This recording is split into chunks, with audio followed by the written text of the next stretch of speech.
Well, hello everybody. It's Dr. Carmen Bryan. It's Clark Chronicles. How you guys doing? I know, where is she at? Y'all, listen. First of all, hey there, y'all. First of all, school has started again.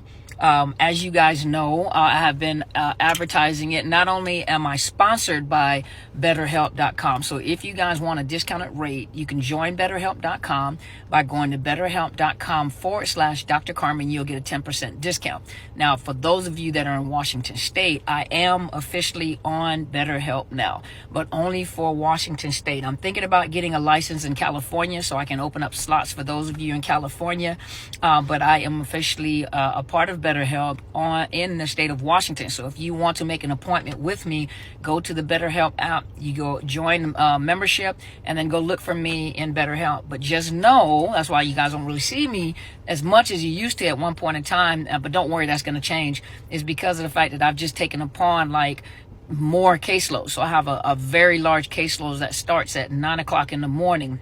And I have to get up at 5 o'clock in the morning to start my day. Sometimes 4:30, but and I have meetings at 1 a.m., 5 a.m., and then 6 a.m. So my schedule is really busy. But I'm coming. Don't worry, I'm coming back. But anyway, let's go ahead and get started. Let's talk about what we're going to talk about. I was listening to Bishop Jakes, and I said this before, and I wanted to say this again. And what he said was, and I agree 100,000% because I say it over and over again.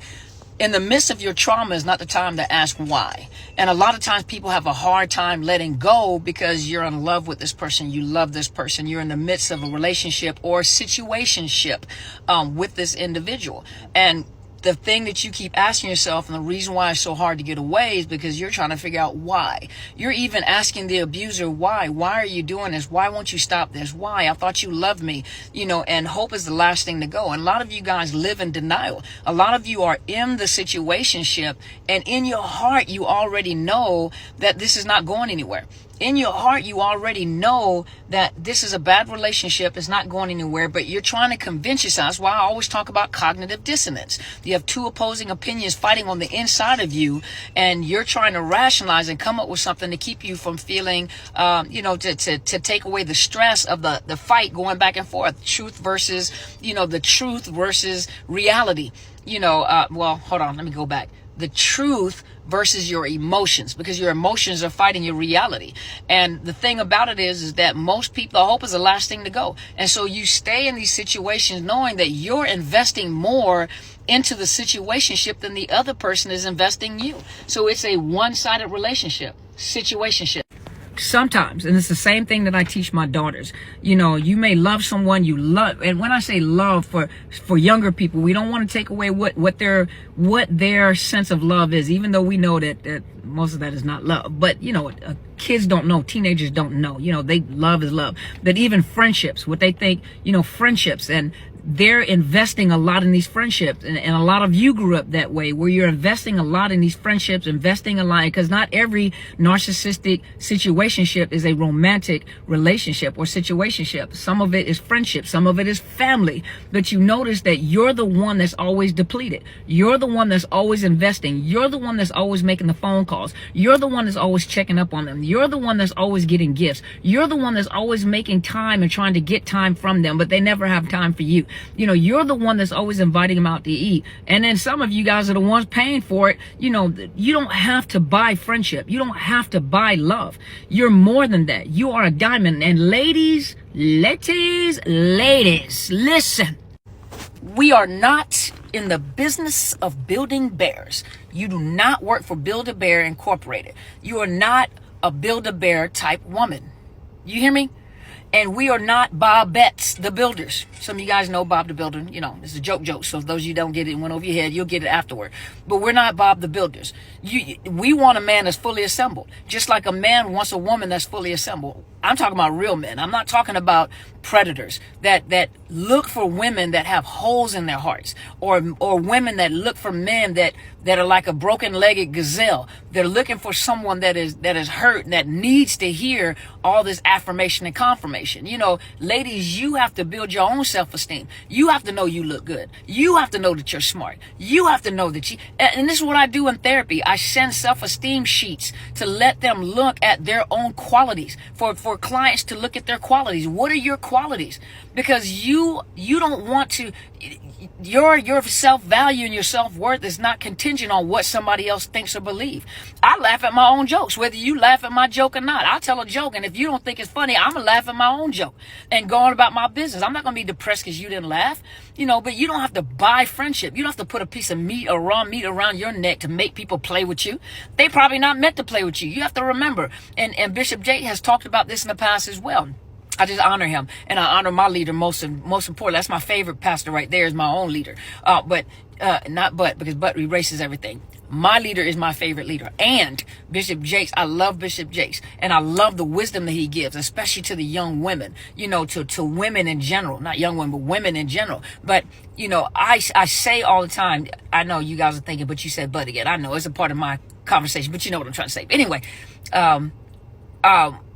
you don't have to make people love you. You don't have to buy friendship. You don't have to buy love. Some of you grew up in households where you had narcissistic parents. And the thing that the narcissistic parent does, they make you work for their love and affection. They make you feel like I have to do something to earn your love, to earn affection, to earn a compliment. So you grow up in life doing the very same thing. You try to earn people's love. You try to earn their affection. You try to work for it. You don't have to work for it. Either people love you or they don't. Either people like you or you don't. And you got to talk to your teenagers, because a lot of them are dealing with other friends, they're frenemies. They're dealing with frenemies in their schools. And what they're doing is that because they come from a household where they have been abused or been a part of a narcissistic parent cycle, where they've held titles of scapegoat or golden child, but they feel like they have to earn people's affection and love. And so it breaks their heart when friends just don't want to be their friends. And they're investing more in the friend-to-me is staying around because of what your child or what you did. And you grow up and people stay around you because of what you do for them and how you make them feel. And then they beat you up when you can't make them feel a certain way. Your feelings are your feelings, child. We ain't got time to try to make you feel no kind of way. I can feel some kind of way, but I done made myself feel some kind of way being attached to you. So I'm going to detach myself from you so I can feel some kind of way again. And maybe breaking away, but teenagers don't understand that.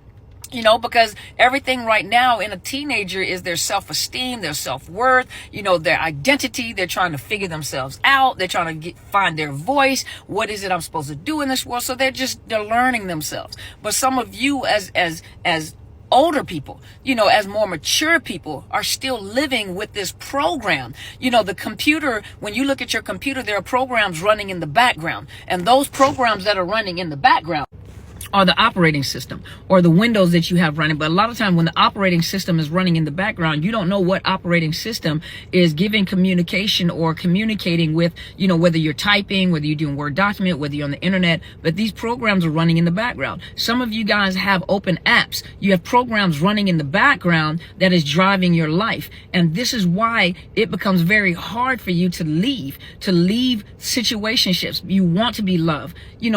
Most people want love. They want affection. They want affirmations. They want confirmation, but you don't live your life off of that. You don't live your life looking for it. And for some of you guys, you can't leave the situationship because you're busy asking the question, why?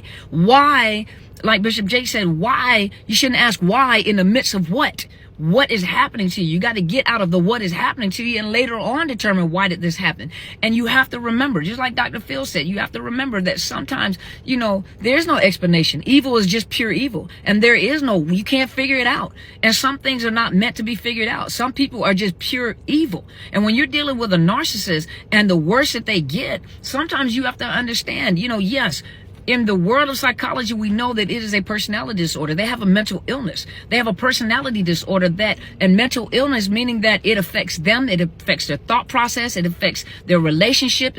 It affects their social interactions. It affects their jobs, family, everything. It affects everything. They're dysfunctional individuals. And then you have to remember, and we say this all the time when we're on Apostle Helen Sadler's platform, you have to remember that there's something else behind that. And for some of you guys know there's an entity behind it. There is, we are a triune person. For those of you that are believers, we are spirit, we possess a body, and we possess a soul. We're in a body and we possess a soul. So most people can agree there's something very evil about these individuals. Stop trying to figure out the why in the midst of the what. Get out.